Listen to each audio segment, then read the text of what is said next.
ദേഷ്യപ്പെടുമ്പോഴാണ് നമ്മൾ ഏറ്റവും കൂടുതൽ അബദ്ധങ്ങൾ പറയുന്നതും ബന്ധങ്ങൾ തകർന്നു പോകാൻ കാരണമാകുന്നതും. നമസ്കാരം സുഹൃത്തുക്കളെ, പോസിറ്റീവ് ടോക്സ് എന്ന നിങ്ങളുടെ സ്വന്തം ചാനലിലേക്ക് ഒരിക്കൽ കൂടി സ്വാഗതം. നമ്മളിൽ ഭൂരിഭാഗം പേരും വിചാരിക്കുന്നത് നന്നായി സംസാരിക്കാൻ അറിയുന്നതാണ് ഏറ്റവും വലിയ കഴിവ് എന്നാണ്. എന്നാൽ അതിനേക്കാൾ വലിയൊരു കഴിവ് എപ്പോൾ, എവിടെ, എങ്ങനെ മൗനം പാലിക്കണം എന്നറിയുന്നതാണ്.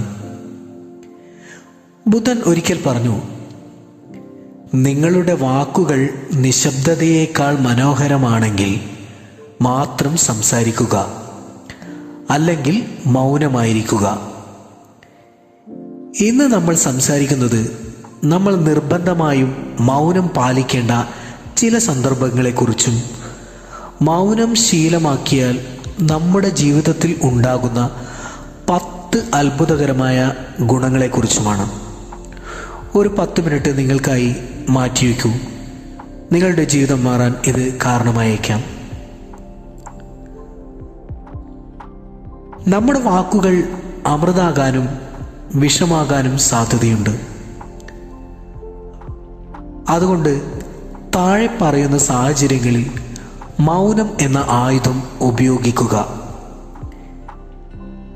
ദേഷ്യം വരുമ്പോൾ നമ്മൾ ഏറ്റവും കൂടുതൽ അബദ്ധങ്ങൾ പറയുന്നതും ബന്ധങ്ങൾ തകർക്കുന്നതും ദേഷ്യപ്പെടുമ്പോഴാണ്. ദേഷ്യം വരുമ്പോൾ തലച്ചോറിൻ്റെ നിയന്ത്രണം നഷ്ടപ്പെടുന്നു. ആ സമയത്ത് പ്രതികരിക്കാതെ 10 മിനിറ്റ് മൗനം പാലിച്ചാൽ വലിയൊരു യുദ്ധം തന്നെ ഒഴിവാക്കാം. ഒരു കാര്യത്തെക്കുറിച്ച് പൂർണ്ണമായ അറിവില്ലാത്തപ്പോൾ നമുക്ക് പകുതി അറിവ് വെച്ച് സംസാരിക്കുന്നത് അപകടമാണ്. മറ്റുള്ളവർ ഒരു വിഷയത്തെക്കുറിച്ച് ചർച്ച ചെയ്യുമ്പോൾ നമുക്ക് അതിനെക്കുറിച്ച് അറിയില്ല എങ്കിൽ എനിക്കറിയില്ല എന്ന് തന്നെ സമ്മതിച്ച് മൗനമായി കേൾക്കുക. അടുത്തത്, മറ്റൊരാളെ പരിഹസിക്കാനോ തരം താഴ്ത്താനോ തോന്നുമ്പോൾ നമ്മുടെ വാക്കുകൾ കൊണ്ട് മറ്റൊരാളുടെ മനസ്സ് തകരും എന്ന് തോന്നുമ്പോൾ അവിടെ മൗനം പാലിക്കുന്നതാണ് ഏറ്റവും വലിയ പുണ്യം. കാരണം നമ്മുടെ ഏതെങ്കിലും ഒരു വാക്ക് മറ്റുള്ളവരുടെ മനസ്സിനെ മുറിവേൽക്കുകയാണെങ്കിൽ അതിലും വലിയ വിഷമം വേറെയില്ല. ആരെങ്കിലും നമ്മളെ മനഃപൂർവ്വം പ്രകോപിപ്പിക്കാൻ നോക്കുമ്പോൾ ചിലർ നമ്മളെ വഴക്കിലേക്ക് വലിച്ചിഴക്കാൻ നോക്കും.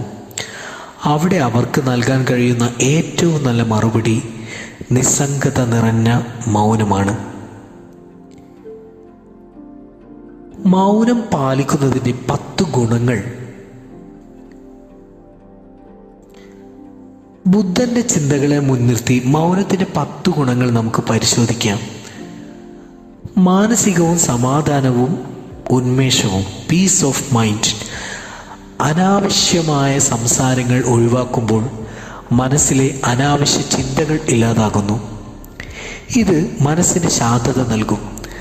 ബുദ്ധൻ പറഞ്ഞതുപോലെ ശാന്തമായ മനസ്സിനെ പ്രപഞ്ചത്തിൻ്റെ സത്യങ്ങൾ ദർശിക്കാൻ കഴിയൂ. ഊർജ സംരക്ഷണം. സംസാരിക്കുന്നത് വലിയ തോതിൽ ശാരീരിക മാനസിക ഊർജം ആവശ്യപ്പെടുന്ന കാര്യമാണ്. മൗനം പാലിക്കുമ്പോൾ ഈ ഊർജം സംഭരിക്കപ്പെടുകയും അത് നമ്മുടെ ലക്ഷ്യങ്ങൾക്കായി ഉപയോഗിക്കാൻ സാധിക്കുകയും ചെയ്യും. മികച്ച നിരീക്ഷണ പാഠവുമാണ് മൂന്നാമത്തേത്. നമ്മൾ സംസാരിച്ചു കൊണ്ടിരിക്കുമ്പോൾ മറ്റുള്ളവരെ ശ്രദ്ധിക്കാൻ കഴിയില്ല. എന്നാൽ മൗനമായിരിക്കുമ്പോൾ നമുക്ക് ചുറ്റുമുള്ള മനുഷ്യരെയും സാഹചര്യങ്ങളെയും കൃത്യമായി നിരീക്ഷിക്കാനും മനസ്സിലാക്കാനും സാധിക്കും. നാലാമതായി, ആത്മനിയന്ത്രണം വർദ്ധിക്കുന്നു. നാവിനെ നിയന്ത്രിക്കാൻ കഴിയുന്നവന് തൻ്റെ ജീവിതത്തെ മുഴുവനും നിയന്ത്രിക്കാൻ കഴിയും. മൗനം നിങ്ങളുടെ ഇച്ഛാശക്തിയും ആത്മനിയന്ത്രണവും വർദ്ധിപ്പിക്കും. അഞ്ചാമതായി, ചിന്താശേഷിയും വിവേകവും കൂടുന്നു. സംസാരിക്കുന്നതിന് മുൻപ് ചിന്തിക്കാൻ മൗനം സഹായിക്കും. ഇത് നമ്മളെ കൂടുതൽ വിവേകശാലികളാക്കി മാറ്റുന്നു. ആറാമതായി, വാക്കുകൾക്ക് മൂല്യം കൂടുന്നു. Value for words. എപ്പോഴും സംസാരിച്ചു കൊണ്ടിരിക്കുന്നവൻ്റെ വാക്കുകൾക്ക് ആരും വില കൊടുക്കില്ല. അവനെപ്പോഴും ഇങ്ങനെ പറഞ്ഞുകൊണ്ടേയിരിക്കും. എന്നാൽ കുറച്ചു മാത്രം സംസാരിക്കുന്നവൻ ഒരു വാക്ക് പറഞ്ഞാൽ അതിന് സമൂഹത്തിൽ വലിയ വിലയുണ്ടായിരിക്കും. ഏഴാമതായി, ബന്ധങ്ങൾ കൂടുതൽ ദൃഢമാകാൻ സഹായിക്കുന്നു.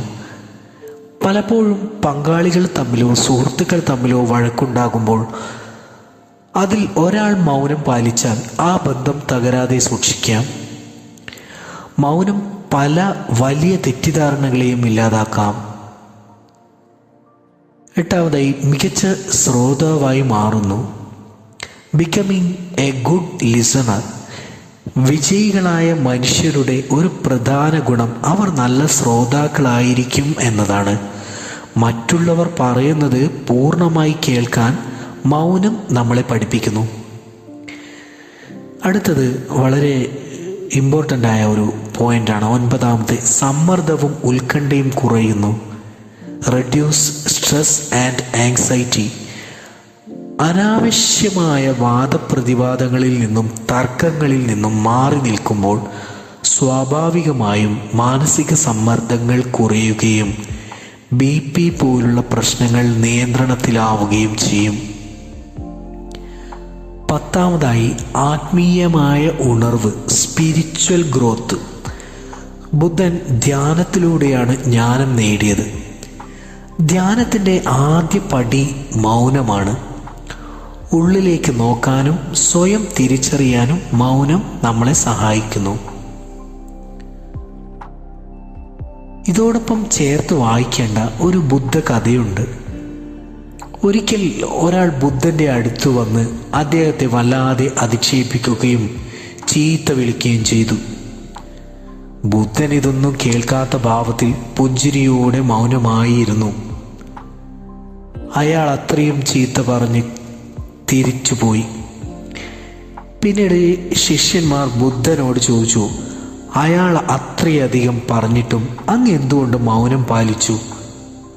ബുദ്ധൻ പറഞ്ഞു, ഒരാൾ നിങ്ങൾക്കൊരു സമ്മാനം തരുന്നു, നിങ്ങളത് സ്വീകരിക്കുന്നില്ല എങ്കിൽ ആ സമ്മാനം ആരുടേതാണ്? ശിഷ്യന്മാർ പറഞ്ഞു, അത് അയാളുടെ തന്നെ. ബുദ്ധൻ ചിരിച്ചുകൊണ്ട് പറഞ്ഞു, അതുപോലെ അയാൾ തന്ന അധിക്ഷേപങ്ങൾ ഞാൻ മൗനത്തിലൂടെ നിരസിച്ചു. അതുകൊണ്ട് അത് അയാളുടെ പക്കൽ തന്നെ ഇരിക്കുന്നു. അതുകൊണ്ട് പ്രിയ കൂട്ടുകാരെ, സംസാരിക്കേണ്ടിടത്ത് സംസാരിക്കുക, എന്നാൽ മൗനം പാലിക്കേണ്ടിടത്ത് മൗനമെന്ന മഹാ അത്ഭുതത്തെ കൂട്ടുപിടിക്കുക. ഈ വീഡിയോ നിങ്ങളുടെ ജീവിതത്തിൽ ചെറിയൊരു മാറ്റമെങ്കിലും ഉണ്ടാക്കുമെന്ന് കരുതുന്നു. വീഡിയോ ഇഷ്ടമായാൽ ലൈക്ക് ചെയ്യാനും നിങ്ങളുടെ സുഹൃത്തുക്കൾക്ക് ഷെയർ ചെയ്യാനും മറക്കരുത്.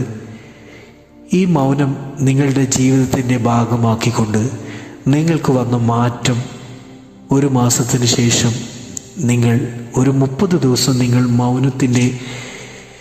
മൗനത്തിലേക്ക് പോയിക്കൊണ്ട് ആവശ്യമുള്ള കാര്യത്തിന് മാത്രം സംസാരിച്ച് അതിൻ്റെ റിസൾട്ട് എന്നാണ് നിങ്ങൾ ഒരു 30 ദിവസത്തിന് ശേഷം ഇവിടെ വന്ന് പറയുക.